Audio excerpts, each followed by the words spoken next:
Good afternoon to you and welcome to Weaver Field here at St. George's College in Harare, Zimbabwe. And St. George's seconds will be taking on the St. John's College Bullets. We don't call them the Rams.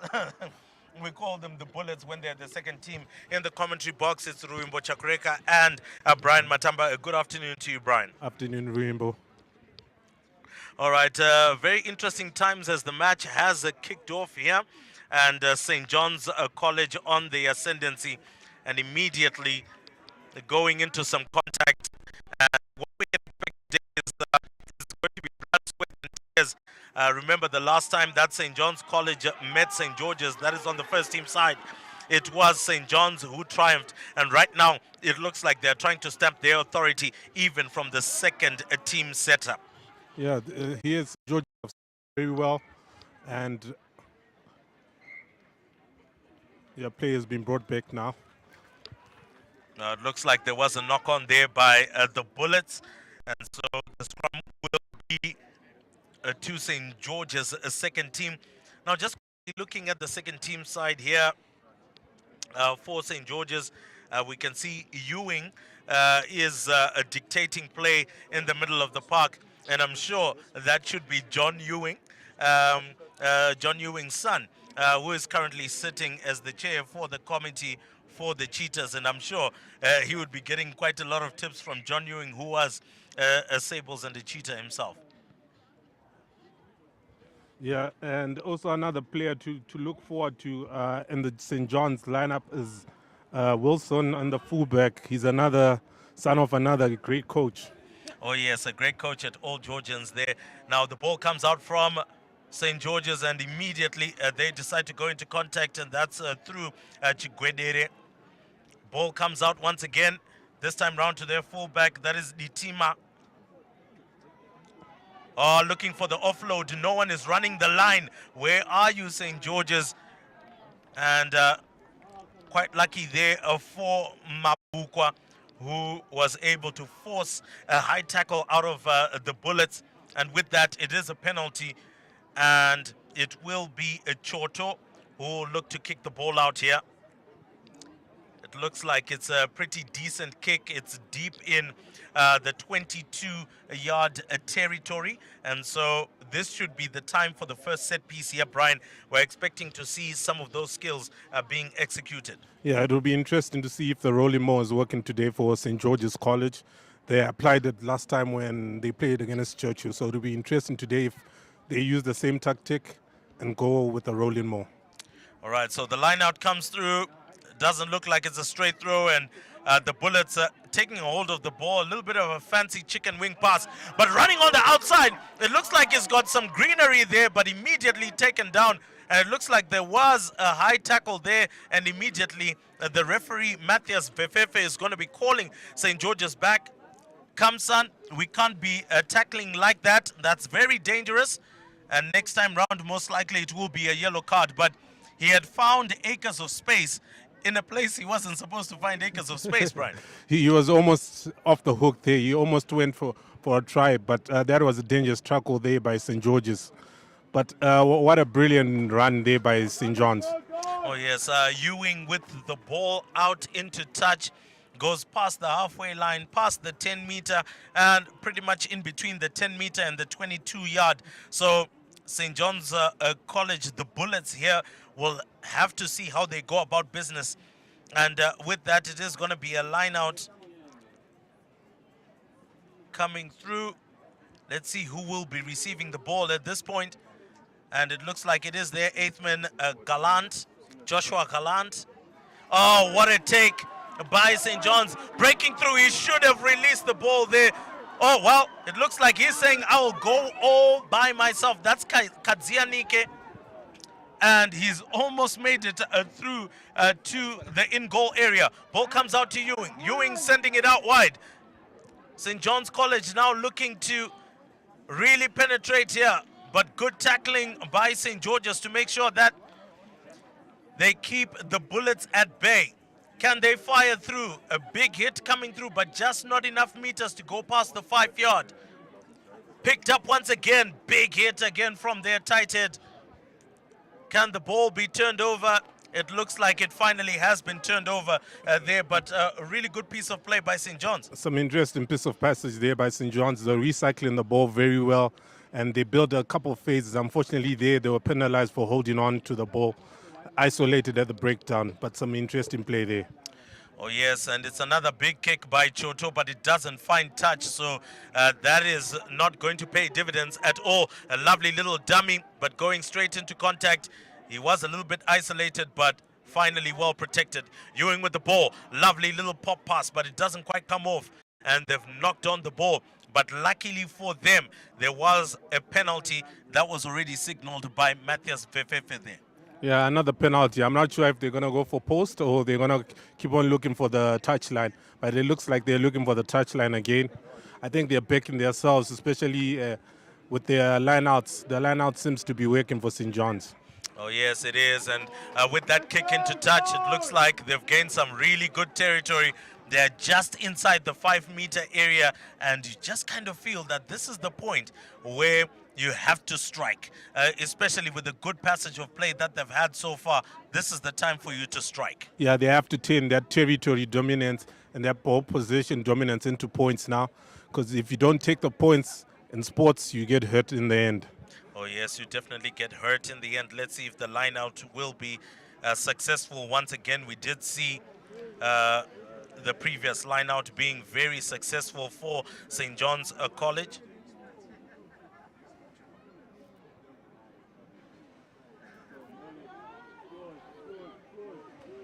All right, a big shove there, rolling more. Can they make it over? And it looks like it is try time. Oh, yes, try time by the Bullets. So they're the ones that fire the first shot here at Weaver Field. And it's St. John's College leading 5 points to 0 with the conversion yet to come. One thing I must say is that it was well calculated and well executed, Brian. Yeah, well-deserved lead for St. John's here. They they've dominated the proceedings so far. They surely deserve the lead right now. All right, so standing over the conversion, it looks like it is a Stirrup who is going to be taking the conversion here. He's the scrum half. He's been getting out some good quick ball for the Bullets, so I expect him to hit the target as a bullet would. Pun intended there.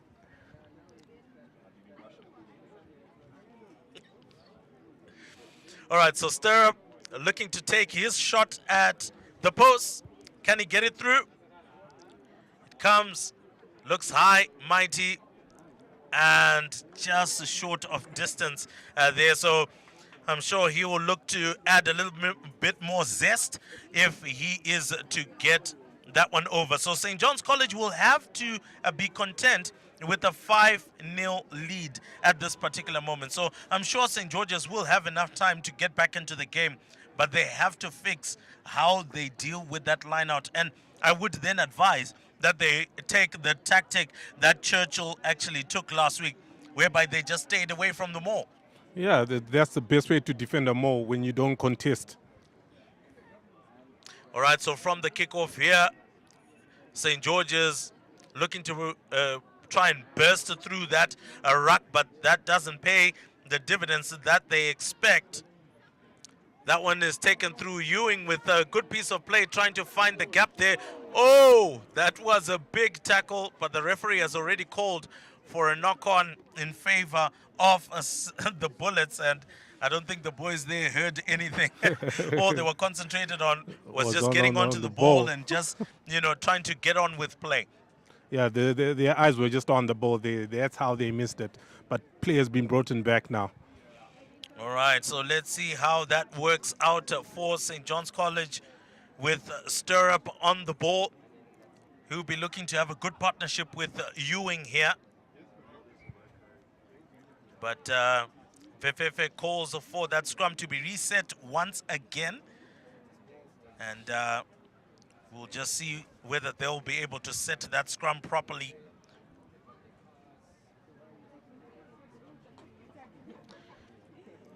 Good feed. Stirrup sends it to Ewing. Ewing trying to get it to his first center, Gumbo.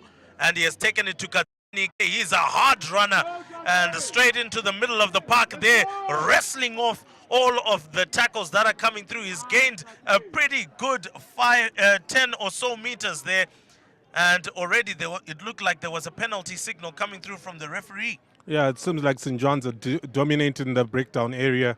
They're causing a lot of havoc for St. George's there. All right, so let's see how they go about things here. A good clearing of the maul. Ewing looking for that pop pass immediately to Gumbo to just try and get that momentum. Ewing looking for a bit of a grubber through. I love the way that he has been spotting the gaps. And St. George's are in trouble here.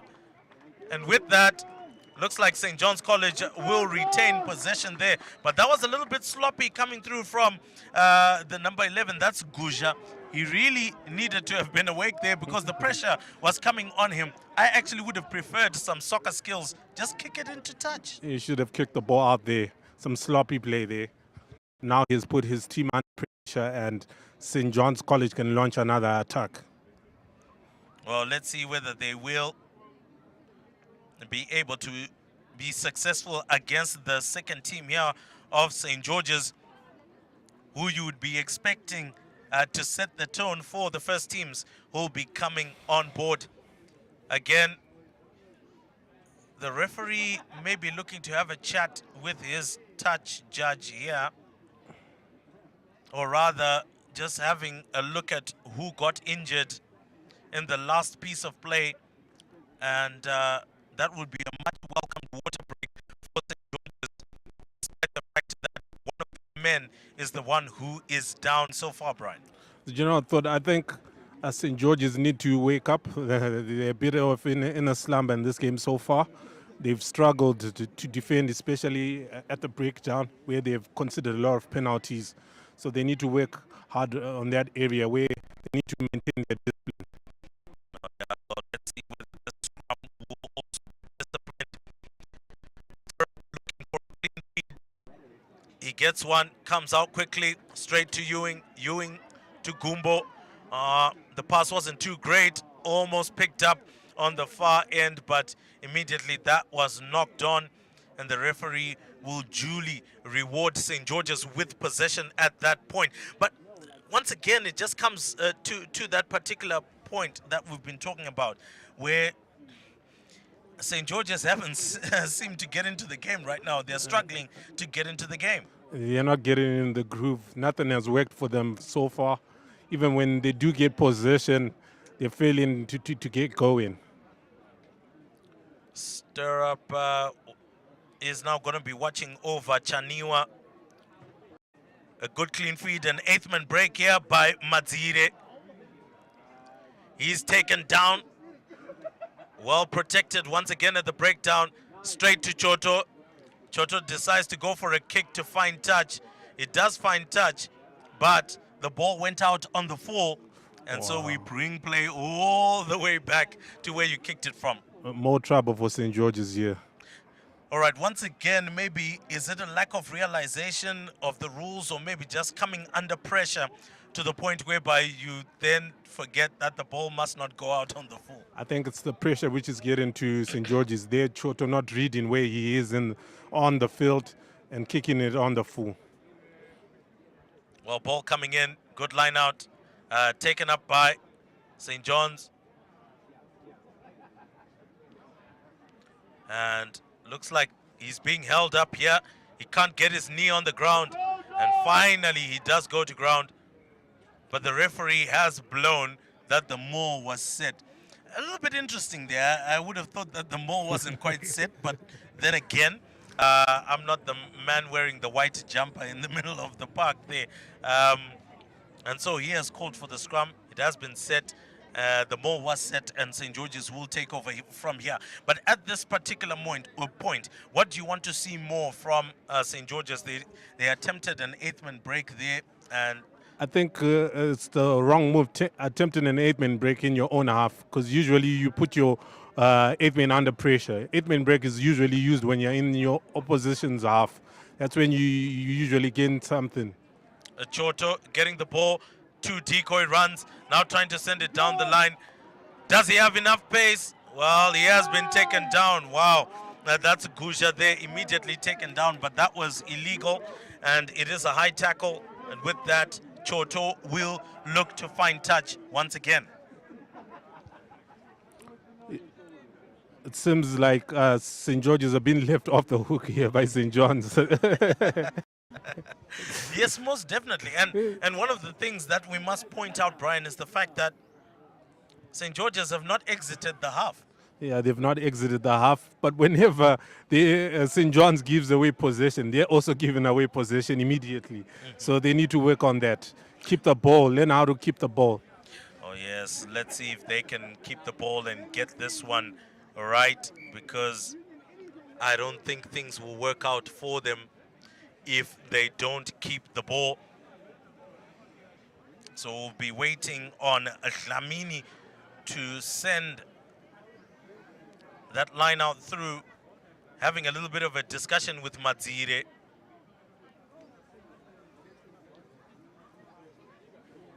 And it's always good to see our current players also taking upon officiating duties, particularly at the touchline.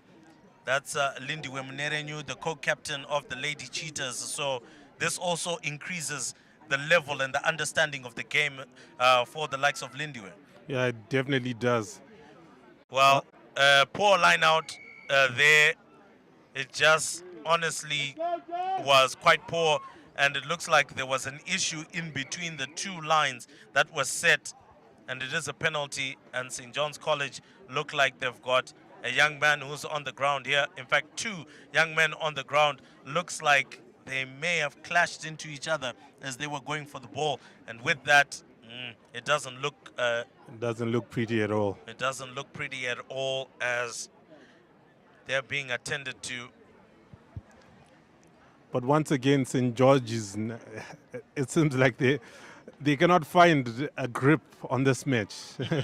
No rhythm, no plan, it seems, no direction.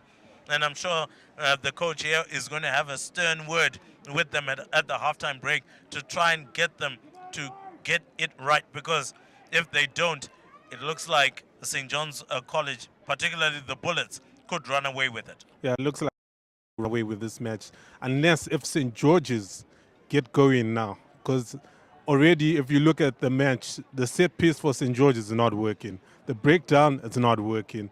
When they try and swing the ball around, they're not gaining any territory. So nothing is working for the hosts here.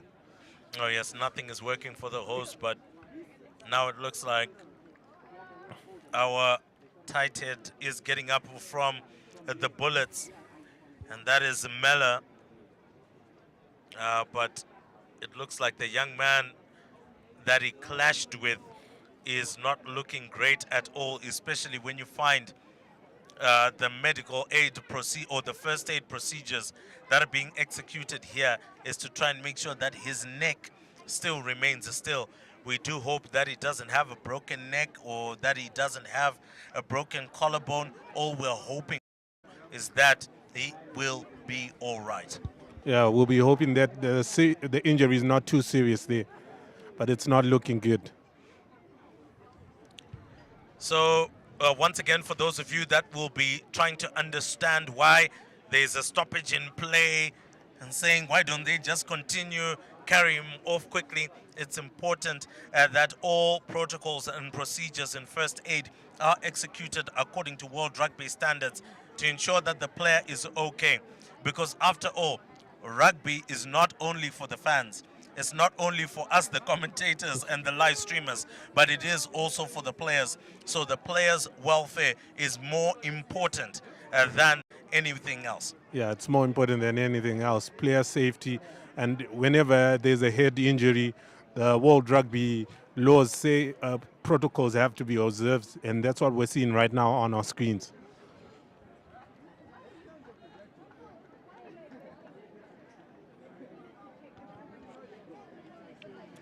Well, it looks like a long passage that has been stopped here. A long pause in play, and I'm sure that will add to the extra time there within this first half. I mean, the first half has barely, gotten anywhere. And here we are, we have this very, very serious injury. Yeah, I'm sure maybe St. George's might welcome the break because they've been seeing flames in this game. They've not they've not been seeing much in this game, so maybe that break might have helped them to get some words from the coach and regather and maybe go again. Yeah, I think a halftime break would have worked even much better for the coach here because I think there's a lot that needs to be said. So as we can see, the players are applauding as the young man is being carried off the field of play. And once again, all we can say is hopefully the young man will be all right.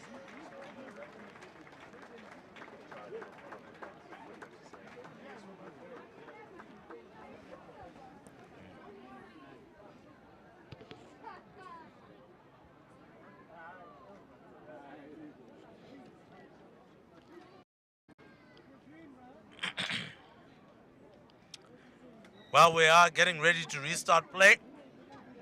And St. John's College with ball in hand. Looks like Ewing here with ball in hand. He will have to kick for touch. I've always wondered when the referee puts a mark and then the flyer comes to put another mark. I mean, any ritual towards that though, Brian? That's just the nature of sports. Everyone is always trying to gain an extra yard. Well, talking about extra yards gained, that kick into touch has gained some really good yards. And that is now within the 22 of St. George's. The Bullets now looking for a nice, good line out. Ball going in straight. Hopefully it does come in straight. It goes far. It goes long. And there we go. It looks like there was a forward pass in that piece of play. After having a successful line out like that, the last thing that you need is a forward pass. I'm even shocked there. You wonder what happened. Oh, well. Yeah, once again, St. George's are off the hook again. Oh, yes. But criminals of their own demise, one would say. Yeah. I'm sure they need to look at the brighter side. The brighter side, they're only 5-0 down, and they're still in the match. All right, a good tackle coming through for you from Ewing there after that 8th-man break. But again, coming through, stealing the ruck. If you're not supporting the weight and contesting for the ball, then you're nowhere near. And, looks like it is going to be a kick for touch here. Does he get it right? It doesn't look like he got it right. But luckily enough, he did get it right. Surely someone could have actually gone onto that particular spot and punched the ball back in and restarted play because it just made it into touch. Not the greatest of kicking techniques there by the St. George's fly half there. Yeah, well, let's just give them a break. They are the second team. I'm sure once the first team does come onto the field of play, we'll expect better. So this time round, a good line out. Looking for the rolling maul. The maul is still together. And they're still driving it. Matthias Vefefe has not signaled anything. It says play must carry on. Poor handling skills from St. George's there. At the point that you've gotten the ball, then you lose possession. That's something that you cannot afford. You need to keep the ball, as you rightfully said, Brian. Keep the ball. That's the only way you can put pressure on your opposition. Yeah, St. George's are struggling in every department. Once again, they're handling, letting them down. They were in a good position on the field, but just handling the ball, they couldn't keep the ball. Well, one of the things I must say is that the crowd is really swelling up here on Weaver Field. They are waiting in anticipation, in expectation, taking a quote from the Bible, for the manifestation. And that manifestation are the first teamers. That's the Rams and the Dragons. But at this particular point, we're watching the Bullets taking on the Saints. And the Bullets are still leading 5 points to now against St. George's. It is an 8th-man break here. Oh, what a heavy hit coming through from Joshua Gallant. But then again, Matthias Vefefe pouring water on all my excitement in the commentary box and saying that was illegal, son. Back 10, it is a penalty. Yeah, it's according to the new laws. That's illegal. So anyway, he rightfully poured water on all of our excitement here, but those are the big hits that we love to see take charge. And Joshua Gallant, don't forget, he is a Rams player as well. But this time round, of course, it is Cody Burnett who is going to be taking his spot. But we'll be talking about the first team starting lineup once we get through to the first team game. But here comes another line out from Lamini. A poor feed into the line out. It didn't go in straight. And with that, possession goes back to the Bullets. So mistake upon mistake doesn't allow Georges to get the much needed momentum that they need. Yeah, and they were in a good position there. First time visiting close to St. John's 22, but once again they've given away possession. They're failing to keep possession. They're failing to keep the ball. That's their biggest demise. Oh yes, so let's see how they go about things. This moment, Stir Up here has got a really good shove from his scrum out to Ewing, and Ewing goes for a kick there. Downfield, there's lots of space there, and look at him.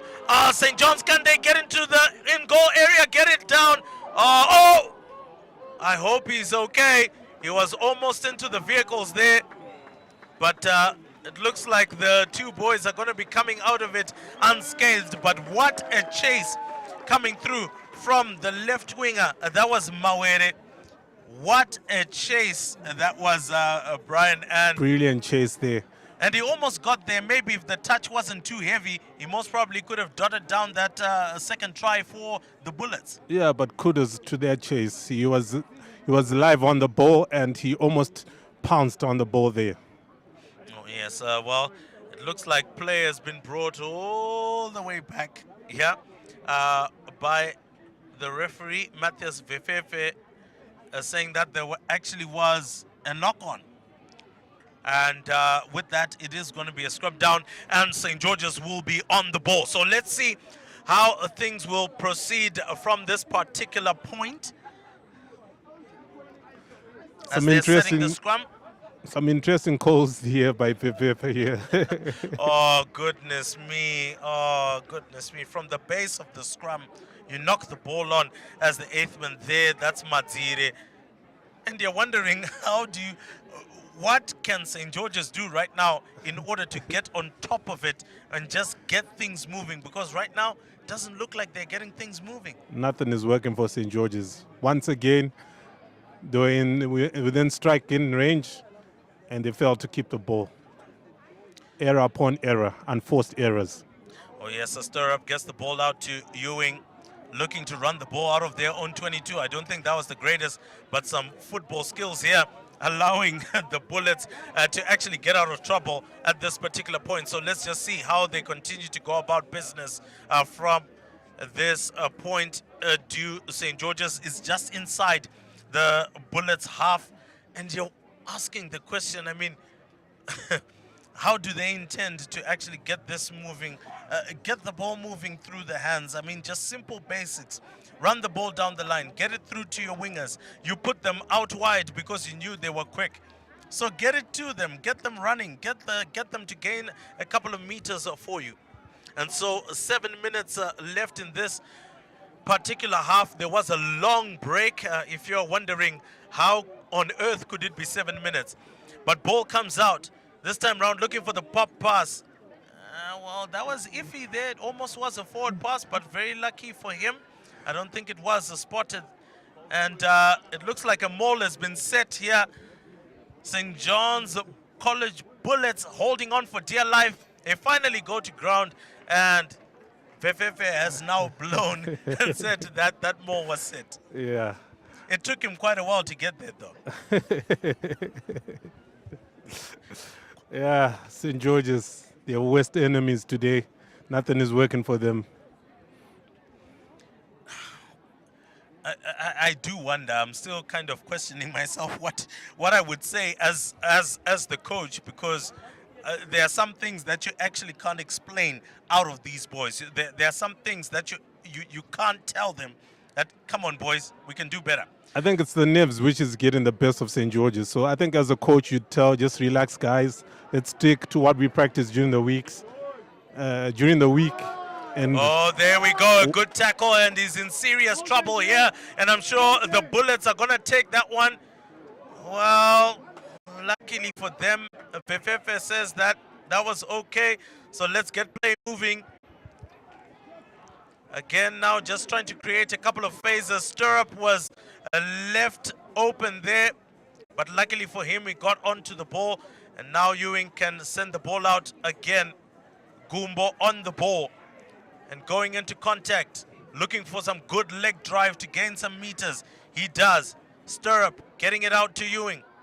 Oh, lovely. In order to retain possession there, because if he had let it go, it was going to be tricky. Again, looking to be quite physical. Here are the Bullets looking for that pass.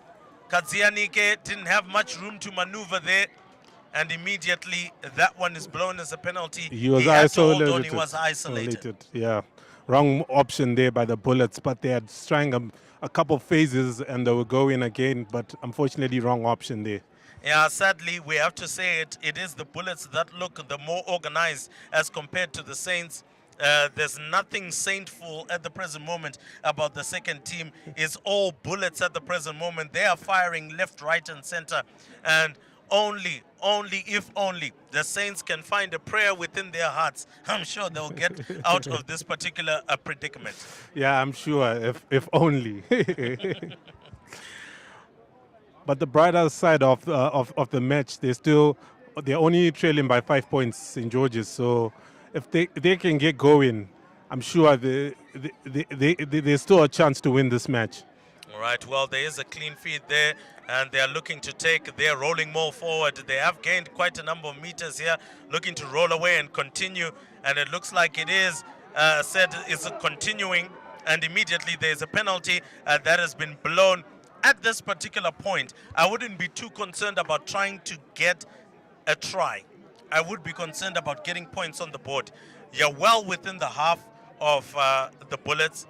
I would go for posts. The angle is not too difficult from this particular point. But it looks like my advice has gone into the dustbin. They've decided to go for touch. And, well, they're close to the 5-meter line. So if they can get their rolling more working like they did at the halfway line, then maybe they might be in for 5 points. Yeah, they might be back in the game if they can execute this set piece very well. But I think the reason why they didn't go for post, Choto is no longer in, so they don't have a kicker right now. Yeah, definitely without a kicker, then it makes it a little bit difficult. So there we go, the maul, but immediately collapses. But it looks like the referee has signaled for a penalty here. Looking to go on the blind side. Can they make it over? I don't think they can. Ball comes out, looking for a big hit to maybe just try and break through the defense of the Bullets. Finally going to ground. The penalty has finally been blown. And I believe, well, can't quite see the signs from this particular point, but St. George's look like they're going for a quick tap and go here, trying to bust through the defenses. But it looks like they finally decided, with reason, to go for a scrum. Yeah, a scrum would make sense. You get 8 defenders out of the way. It becomes a 7 against 7. Yeah, 7 against 7. But the question is, can the ball actually go through the hands? Maybe they need to try and shove harder. An 8th man break. He's free. He had almost slipped. He dives over, but it doesn't look like he has made it over the whitewash. But finally, the referee blows for another penalty here. And that is coming again to seal the ruck. And so at this point, we do have 3 minutes left in this first half. Now looking to push over. Oh, my word. When it mattered most, a knock-on right in front of the in-goal area. That is an unforgivable sin. Yeah, that was their only chance in the half to score some points, but they failed to utilize their chance there, St. George's.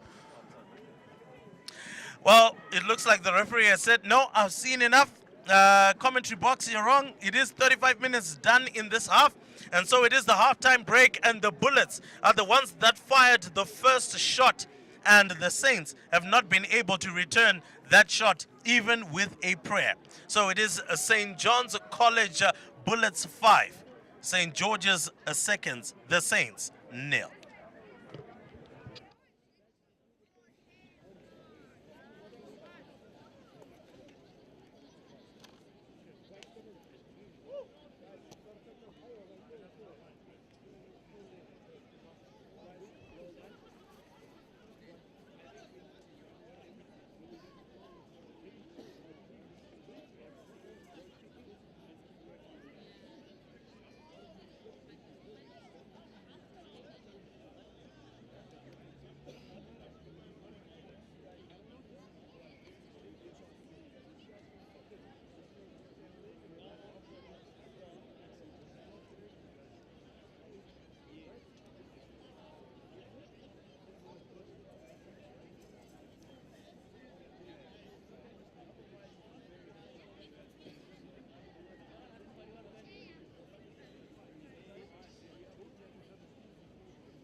One, two, three, Bullets!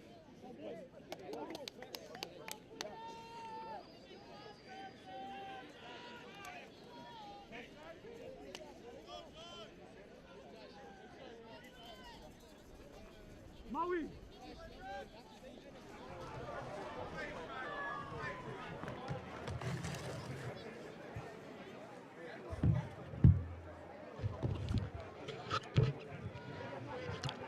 Well, before we could say halftime, we're already back in the second half, where the Bullets are leading 5 points to nil against the Saints of St. George's. And do remember, this is the second team match. All you could have wished for St. George's was to execute some of the opportunities that they had, but Brian, that was not to be. And with St. John's, they're now going about business from this point. They started the brightest in the first half. They got the points on the board, and they are still the ones who look the brightest at the moment. Yeah, it'll be interesting if some stern words worked for St. George's at the break by the coach there, but let's see what happens in the second half. Well, some really good pressure coming through from the Bullets. And they almost countered there, but it looks like this time round, all of the kicking duties and the clearing duties have gone to the teamer. But immediately, John's wanted to restart play, but referee says, no, we are going to go for the line out. And these are some of the things that we've been talking about in terms of inconsistencies that are there, Brian, where some games a player is told you can continue with play. Some matches, they're told that no, we're just going to go for the line out.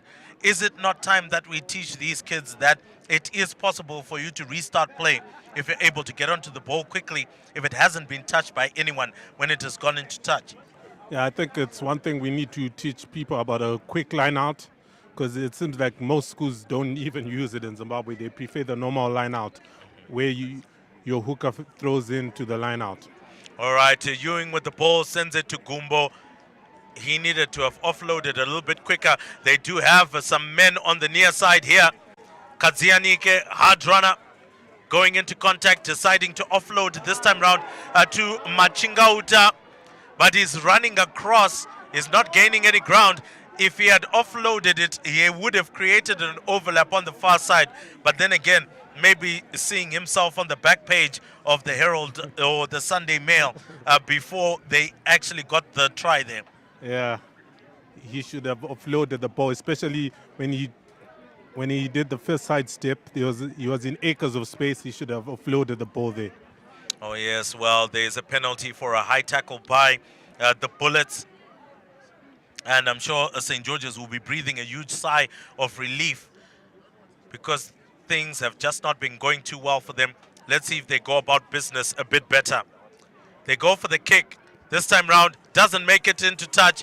Taken through, a little bit of a shimmy and a sidestep. Offload when you still got balance, son. These are the basics of rugby. But he doesn't, and luckily enough, St. John's are able to retain possession. Ewing decides to go for a little bit of a boot. He decided to let it go because he knew he was going to knock it on, but picked up this time round by the Saints. Now they go down, and luckily for them, another penalty again. So at this point, Brian, what I would recommend actually is to play what I would say a guerrilla type of rugby. In the sense, just go for a tap and go, guerrilla tactics, viral warfare type of thing. Just attack in because they can't seem to string their play together. And it looks like the tactics are just not working. So maybe at this point you need some level of individual brilliance where you go for a tap and go, hit a couple of phases, and then find an open break somewhere. Yeah, but how do you go for guerrilla rugby when the passes are not sticking? Ball to hand, the passes are not sticking. Because you also need some people who can catch the ball if you're going to play guerrilla rugby. Oh, yes, you do.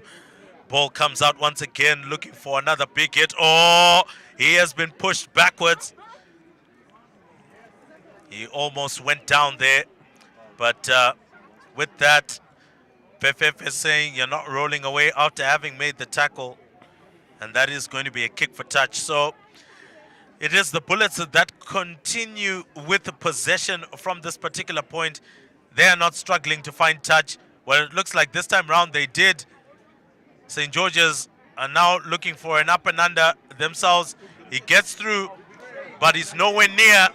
Running across again, deciding to go for the hit. A little bit isolated, but luckily there was some protection around.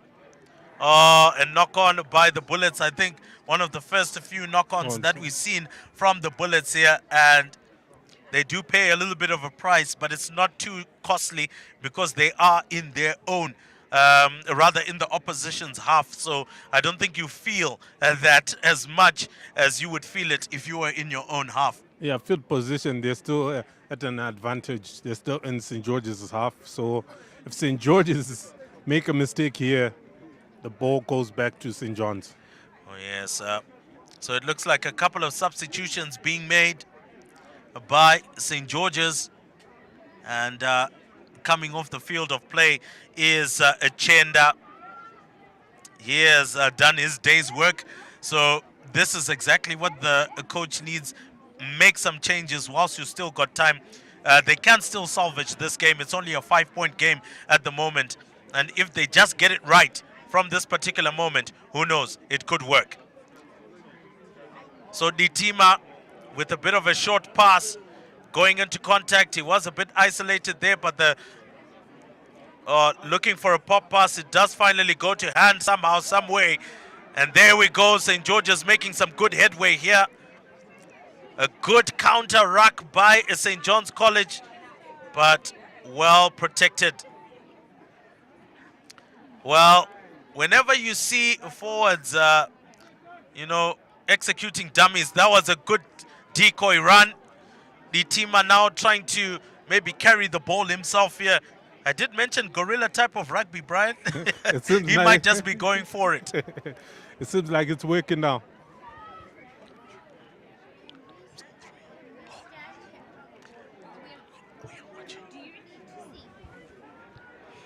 And so St. George's do have a penalty. Decide to kick for touch. And that one is a good touch finder from close to the halfway line into the 22. Finally, some brilliant passage of play by St. George's. It's the only time they've really played brilliantly in this match. Oh yes, it's the only time that the ball has actually stuck to hand, as you mentioned before. So those things will be key areas to deliver on. Dlamini cannot afford to mess this line out. He has to get it straight. Looks like it's straight. And they're going for the rolling maul. Oh, goodness me. They shifted. Oh, ay. When things just don't go for you on a particular day, and that's exactly what's going on for the Saints here. It's a penalty against them. And, what do you do, Brian? I'm running out of ideas here. I thought gorilla type of rugby. You mentioned gorilla type of rugby. They almost did it with the gorilla. They're getting some penetration, and they were punching holes on St. John's defense. But somehow set pieces, they're not working for St. George's. Well, this time round, it doesn't look like Ewing gets his kick right. Lovely little run by Nitima, breaking through a couple of tackles there. So really good run. He gained close to 15 meters. And St. John's trying to pull the ball away, not clearing or not rolling away from the tackle. And that is a penalty against them. Could we see the kicking tee finally coming onto the field of play? We can see number 18 has come onto the park for the Saints. That's Madzire as well. Another Madzire. This one is N Madzire. Yeah, the kicking tee has been called onto the field. I think they're going for post. They see that they need to get some points in this game. Now, do you agree with my assertion? I do agree, because there's still time on the clock. So go for 3 points, keep the scoreboard ticking, scoreboard pressure. Those 3 points will count towards the end. Well, the question is, will they get it right? Looking like he's taking the kicking duties is Chipamaunga, and he has to get this one right if it's going to make any sense for St. George's at all.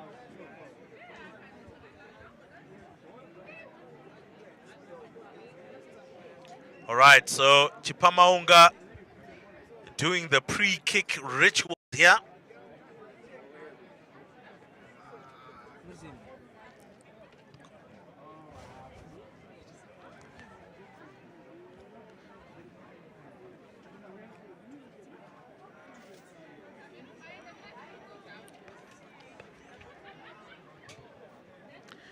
He goes for the kick. It looks flat, and it looks good. Finally, some points for St. George's on the board. They squeezed themselves onto the scoreboard because that one looked more like a torpedo than it was a conversion. But nonetheless, look, even if it goes like a duck, it's okay as long as they've got the points on the board. So it's a 2-point game now with St. George's now much closer, and I'm sure the Bullets will now be looking to try and seal this game off. If they can get maybe another try here or maybe a penalty conversion, it might just help. But St. John's College are now playing with some efficiency, almost breaking out there. Stirrup with the ball, sending it through. Oh, lovely play between the forwards. Here comes the loose head. It is Jameson. Oh, the ball comes out. He should have passed. There was a huge overlap. But nonetheless, he decides to go into contact. Stirrup presented with the ball again. Picked up Oh, they are very close. They can sniff the try line. Can he make it over? Trying to get onto the floor, but he has to pass it out. He decides not to pass it out, and he decides to break over, and it is try time again for the Bullets. Yeah, try time. I'm sure this time they'll convert. It's just under the post. Oh yes, this one is right under the post, and one thing we can say is that they knew they had to respond immediately, and that's what they've done. So the Bullets now leading 10 points to 3 with the conversion yet to come right in front of the post. Remember, as I said, it can go in like a dying duck, but as long as it goes over, then that's exactly what you need. Yeah, the point is to score.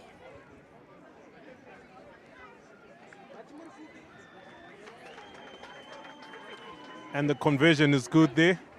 It's now 12-3. Oh yes, conversion is good. So 12 points to 3. Brian, you kind of feel that this might actually be curtains at this point because it has been so hard for St. George's to get the 3 points that they got, unless if they change tactic here. So as I mentioned before, guerrilla type of rugby, you never know where to take you. It might be the solution for St. George's in this match because they're now 9 points. They're trailing by 9 points. So guerrilla rugby is the only thing that can get them back into the match. Or maybe we could see a Joel Stransky drop. So this is enough to execute, but Chipama Unga sends the ball out, and that one goes straight into touch. And with that, it is a quick line out. Looks like the referee had almost allowed that, but in actual fact,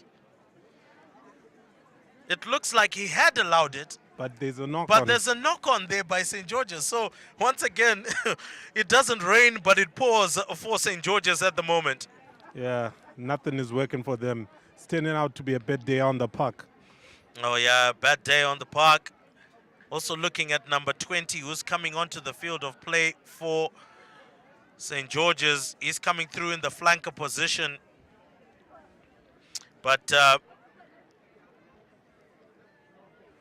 this time round, let's see how they go about business. Stir up a really good shove by St. John's.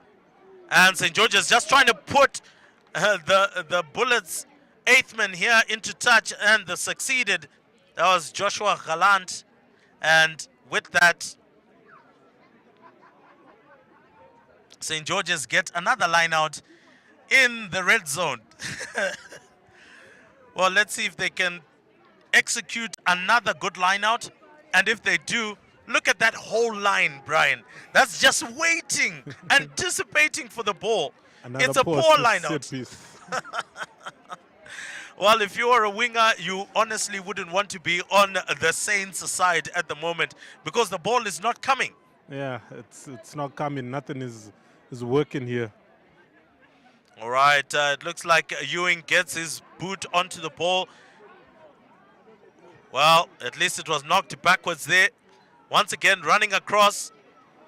Young man not able to find any direction there. Caught in isolation. St. John's has to let go of the ball. You are not supporting your weight. And with that, it will be a penalty. Oh, well, it looks like the penalty has been given for holding on to the ball. And the Bullets here with a quick tap and go and are looking to fire at the Saints very quickly. And I'm sure they can do that on the outside. Coming through is their number 14. That is Machinga Uta. And finally, he's been taken to ground. Stirrup picks up the ball to Ewing. Sending out the ball once again to the tight head. He's looking to make a chicken wing pass. Maybe if they get the ball out wide, they could just make it through. But another good tackle by St. George's as they continue to defend.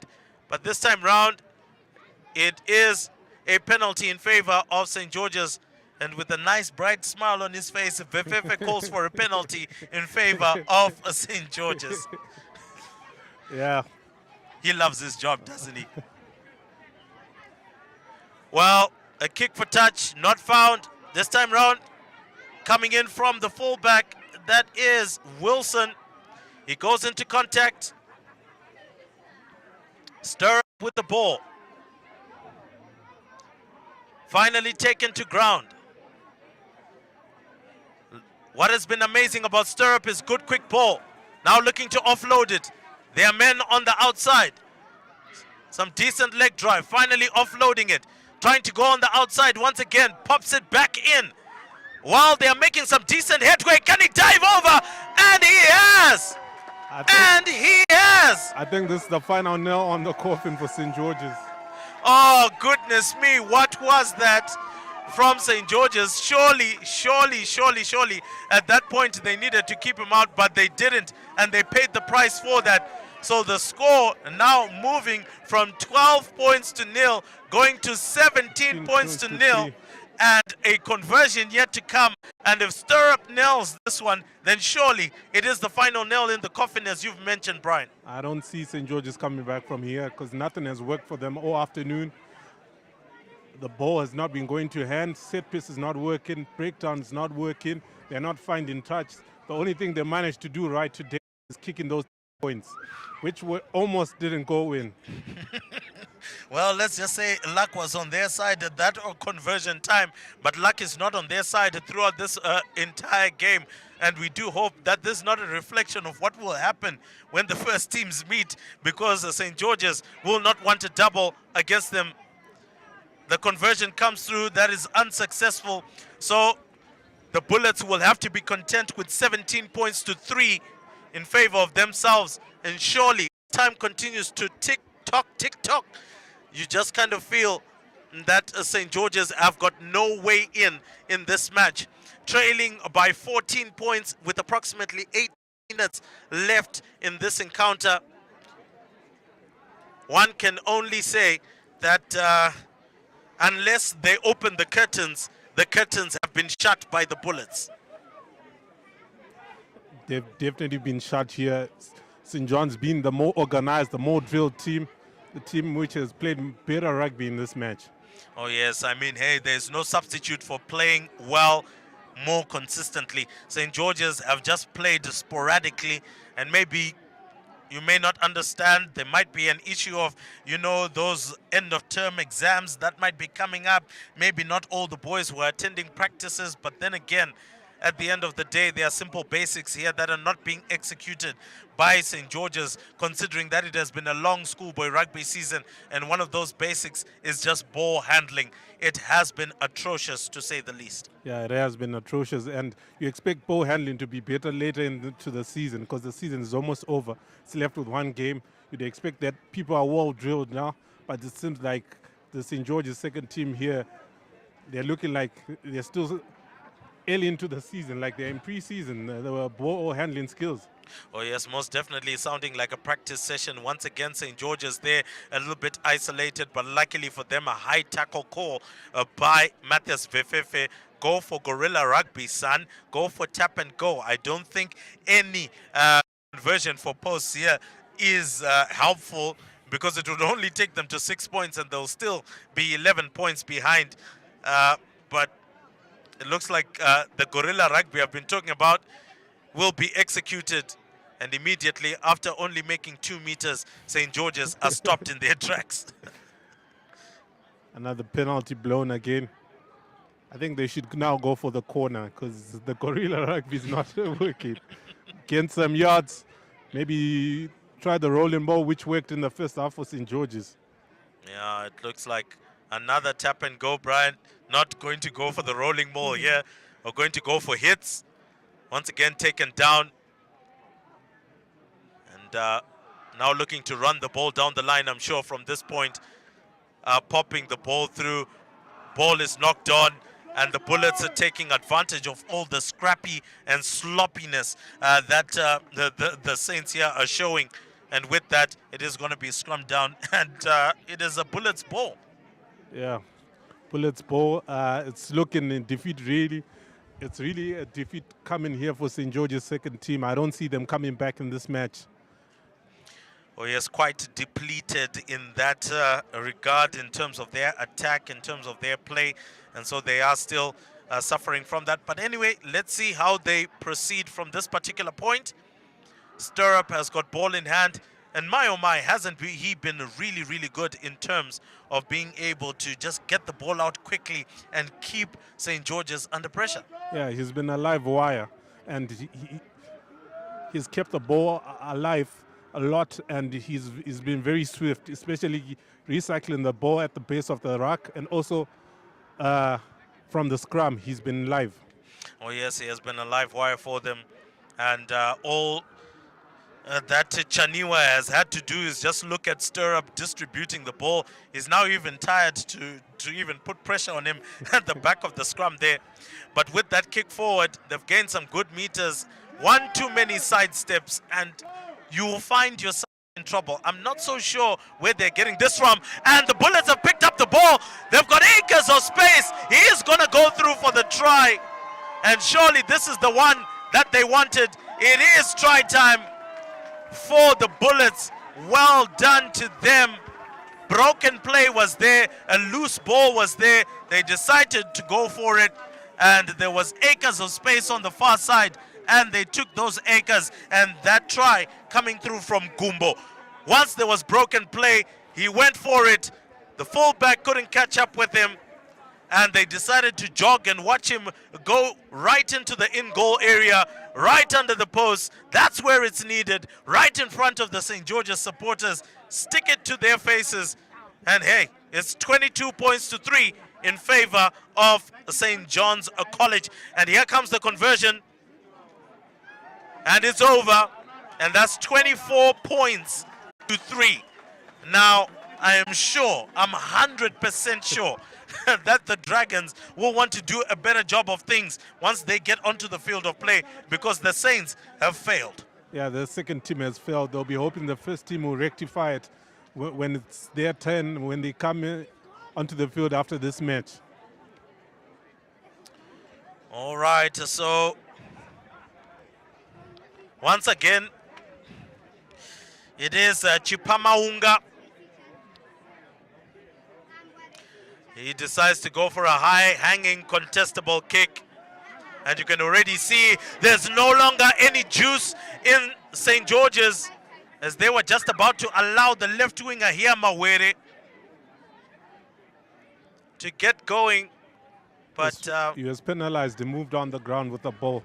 Oh yeah, definitely. He so was supposed to place it. And Nitima, who has also been quite good trying to play the gorilla type of rugby I mentioned. Unfortunately, this time round, he is on the wrong end of the scoreline, as the St. John's are leading 24 points to 3. Also, one of our club rugby players, she's also played for the Cheetahs and Women's Sables, Tiffany Majero. She's also on touch judge duties, and I think she's now a little bit tired of raising her hand in favor of St. John's College here. But, well, at least this time round, it's a line out for St. George's. So can the Saints just dig deep and find something that will give them respectability on the scoreboard? Line out comes through. It was a little bit scrappy in terms of its take. Pop the ball out, pass the ball down the line, son. I wish I was the coach, but I'm not. I'm just the commentator. Another penalty again. A high tackle, gorilla type of rugby, a quick tap and go. John's College were not back 10. And once again, you're running across, son. You're not gaining any ground. But luckily for them, the advantage still remains with them, because St. John's College were not back 10. So if they do go back 10, maybe this time round, would you then say for post at this angle? It's pointless to go for post because they're trailing by a huge. Oh, lovely dummy by the loose end there. Is he over? And he is over. Gorilla type of rugby. It works. That is Mudawarima. Mudawarima there. Whenever you see a forward throwing a dummy at the back line, then you know that something special is about to happen. And that's the special touch that they needed from the gorilla rugby. I think they listened to you on this occasion, Ruimbo. They went for it. Just a quick dummy, went through the hole and was able to dot it down. So now St. George's have got points on the board. If the conversion does go through, they will enter into double digits. But whether it will be double digits or not is all dependent on Chipamaunga, who has got quite a difficult kick because it is at an angle here. So he has to drag it across and try to make sure it's on the inside of the left post. And that could be a very difficult technique to execute. Here he comes, goes for it. And there we go, as I did mention before, the execution of that technique. The execution of that technique was quite challenging. And so they will have to be content with 8 points on the board. So a decent try. I think one of the brighter moments here for St. George's in the match. Definitely, I would say that whenever you see a forward doing what backline players usually do, it's something amazing. So stir up with a high hanging kick, but well taken by St. George's. And as I mentioned before, run the ball through the hands, guerrilla type of rugby, you'll get results. He pops it over. That one looked... That looked forward. That looked forward, and luckily for them, St. John's were offside. So the referee did blow there. I'm sure he had spotted what we had seen. See, guerrilla type of rugby. Tap and go. Chipamaunga, one too many side steps. It decides to pop it up. Lovely little pop pass. Nitima turning in the tackle, swiveling. And St. George's will now have to recycle the ball here. Here comes Chaniwa to Mdawarima. Picked up. Looking to send it out wide. They do have some men out there. There's a little bit of isolation. Decides to pop it up. Finally going to ground. Well cleared. Well, you can't touch that man, can you? Well, it looks like the referee has said, play, let it go on. But he finally blows. I almost thought he had let that play go. I found that quite odd. So it looks like it is Mawere who was found offside once again. And the touch judge, Tiffany Majero, coming through to have a little bit of a chat with Matthias Vefefe here. And it will be a penalty for a high tackle. Must have been spotted by the touch judge there. Yeah, so great work. They decide to go for touch there, and you can even tell with the body language. It's like, let's get it over and done with approximately 7 minutes left on the clock. I'm sure the boys are just feeling like, look, we're done with this. Let's let the clock run down. If we do get some extra points, it's okay. Ramini, can he get the line out right? Well, there we go. It is a free kick. A tap and go here. Guerrilla type of rugby, which you mentioned. You see, it works. It works, Brian. It works. Well, there we go. Popping the ball around, finding a gap, deciding to go on the outside. Does he have enough wheels? That is the number 7, Chihope. Ball is picked up, looking to drive. They don't have too many acres on the outside. And St. George's making a little bit of a poor decision there. I did see the touch judge raising her flag, but play is continuing. Well, it looks like the touch judge, on the far side, not looking too good. Looks like there's just a little bit of a scuffle there, but immediately shut down. And Vefefe there saying you entered through the side of the ruck. And side entry will be a penalty in favor of St. George's. Let's go, Gorilla boys. And once again, going in for another phase. Just looking for the 5 points if they can get them. Once again, that looks like side entry. I don't see him succeeding in that one. Wow. Oh, wow. Wow-wee. Whenever they get going, they're worst enemies. Oh, yes, Chihope there just with sloppy hands. After a fantastic run, he comes through with sloppy hands. And with that, the referee says, look, we're done and dusted. Time is up. We knew there was a long stoppage in play in the first half, and that was going to have an effect against this second half. But with that, it's 24 points to 8 in favor of the St. John's College Bullets. Look at that fantastic crowd that has come through to Weaver Field today. And believe me, I believe that that first team game is going to be an absolute banger.